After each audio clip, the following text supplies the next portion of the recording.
কম্পোসাসটা হচ্ছে এখানে আছে, তাই তো? স্পাই যদি পুরো সেট আপ থেকে থাকে, আমি জাস্ট একটুখানি বলে দিই। এইটা হচ্ছে ফিস কন্ট্রোল বলতে, এইটা আমাদের যেরকম নর্মাল রেঞ্জও আছে, হাই রেঞ্জও আছে।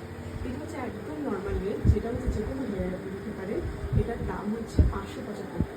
Sulphate free shampoo, sulphate free, paraben free, even vitamin, সেটা 575 দিয়ে স্টার্ট। এবার মাস্ক হচ্ছে 675, 200 গ্রামের। এরপরে হাই রেঞ্জও আছে আমাদের, 2250 টাকারও মাস্ক আছে 200 গ্রামের, 1800 টাকারও সিরাম আছে, যেটা খুব প্রিমিয়াম রেট, যেটার নাম লিস্লক। আর মিনিমাম হচ্ছে এইগুলো, যেটা এই প্রোডাক্টে কী হয়, যে কোনো কেরাটিন বোটক্স আপনি নিতে পারেন। 575 টাকার শ্যাম্পু আর 675 টাকার মাস্ক। কালার লকগুলো একটু কস্টলি, এটা 2000 টাকার প্রোডাক্ট আসে, শ্যাম্পু মাস্ক নিয়ে এটা বক্সে আসে। আর এই সিরামগুলো 950, এটা ইউভি প্রোটেকশন সিরাম।